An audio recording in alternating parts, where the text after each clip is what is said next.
Assalamualaikum warahmatullahi wabarakatuh.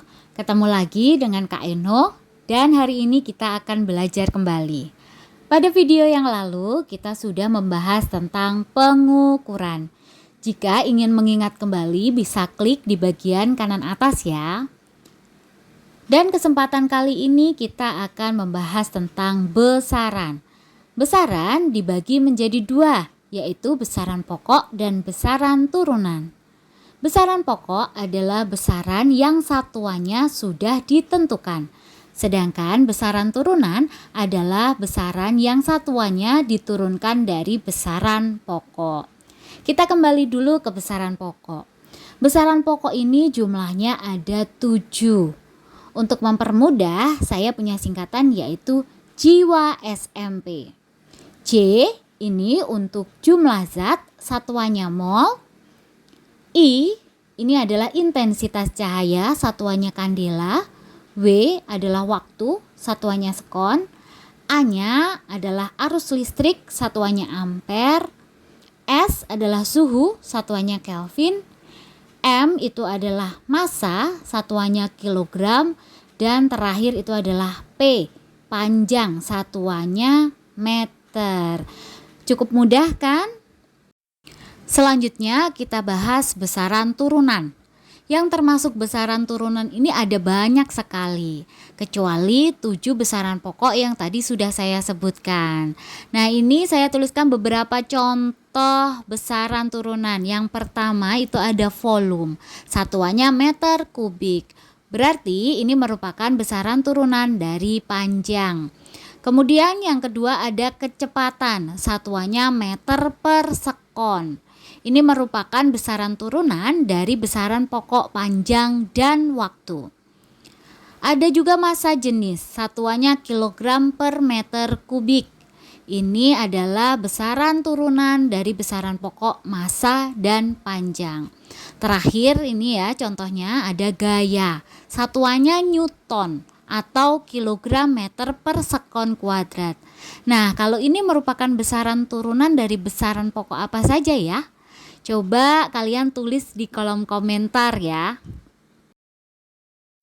Lalu bagaimana cara kita melakukan pengukuran pada suatu besaran? Nah, di video ini kita akan membahas cara menggunakan alat ukur panjang dan waktu. Untuk yang lainnya kita bahas di video berikutnya ya. Yang pertama yaitu panjang.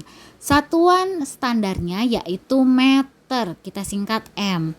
Tetapi biasanya tidak hanya meter ya yang dipakai. Ada satuan lain yang lebih kecil atau lebih besar dari meter. Berikut saya tampilkan gambar tangga konversi satuan panjang. Jika kita ingin mengukur yang lebih kecil dari meter, ini di bawahnya ada desimeter, sentimeter, dan milimeter. Sedangkan di atasnya ada dekameter, hektometer, dan kilometer. Oke, lalu bagaimana cara mengubah dari satu satuan ke satuan yang lain? Misalnya kita ingin mengubah dari meter ke milimeter atau ke kilometer. Nah, ini ada aturannya ya. Kalau turun satu tangga maka dikali 10. Turun 2 tangga dikali 100. Sedangkan jika turun 3 tangga maka dikali 1000. Ini saya berikan contoh, misalnya kita punya 5 meter, kita mau jadikan sentimeter. Gimana caranya? Nah, dari meter ke sentimeter ini berarti turun 2 tangga.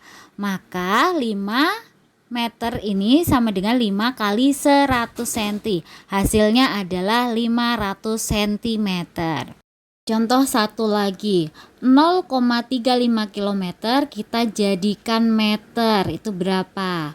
Dari kilometer ke meter berarti turun 3 tangga. 0,35 kali 1000 itu hasilnya adalah 350 meter.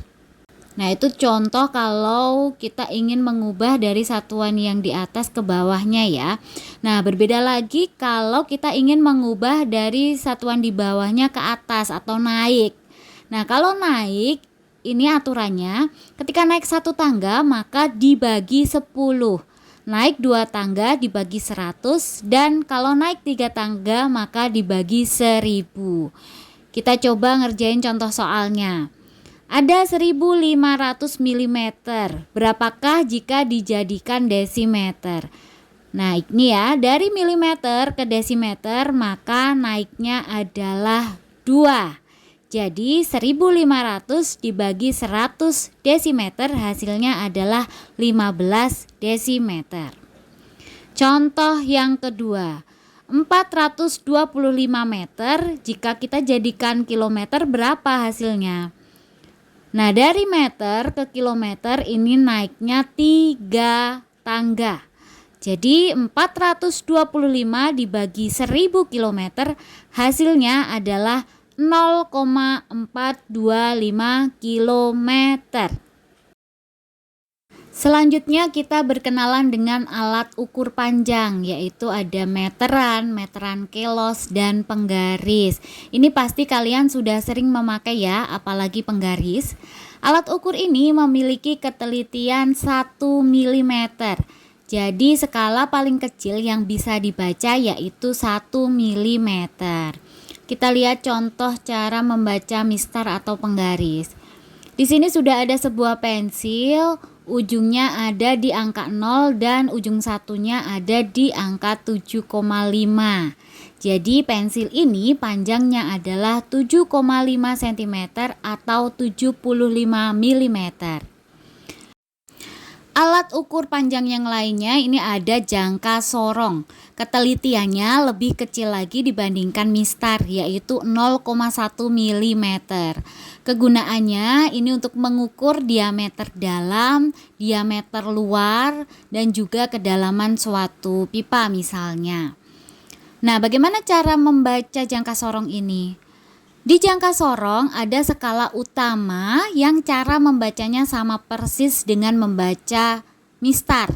Satuannya adalah sentimeter. Kemudian ada skala nonius di bawahnya yang satuannya 0,01 cm atau 0,1 mm. Nah, di sini sudah ada contoh soalnya. Ini merupakan hasil dari pengukuran diameter dalam tabung misalnya. Kita lihat terlebih dahulu skala utamanya. Kita tandai sebelum 0 skala nonius. Yuk kita baca hasilnya. Nah, ini adalah 2,1 cm atau 21 mm. Kita tulis ya.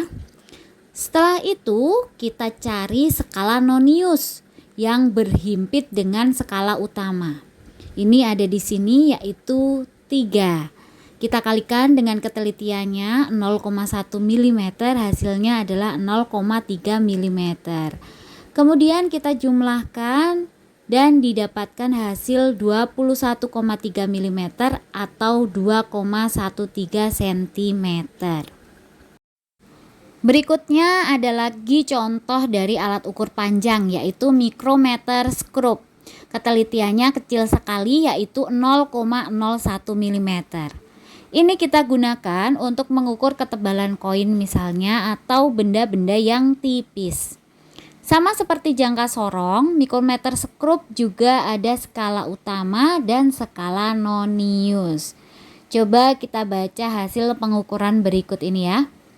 Kita lihat terlebih dahulu skala utamanya. Terlihat di situ garisnya menunjukkan angka 4,5 mm. Lalu kita lihat skala noniusnya. Cari yang sejajar.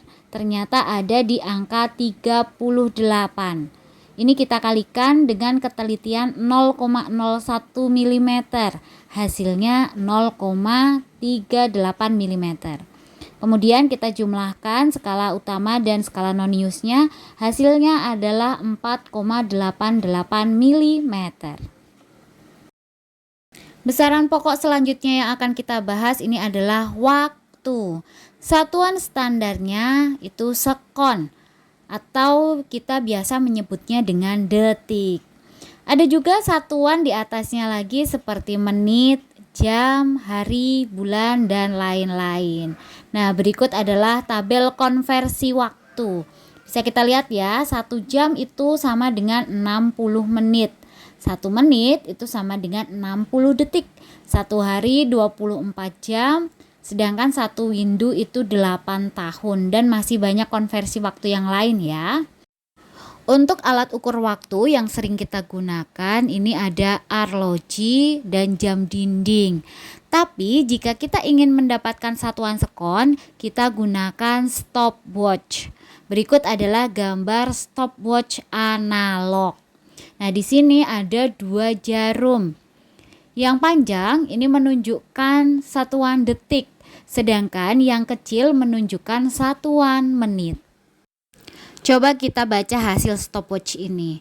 Kita lihat terlebih dahulu jarum pendeknya. Ini ada di angka 27 lebih ya. Kita tulis 27 menit. Setelah itu kita lihat jarum panjangnya. Ini ada di angka 15 detik atau sekon.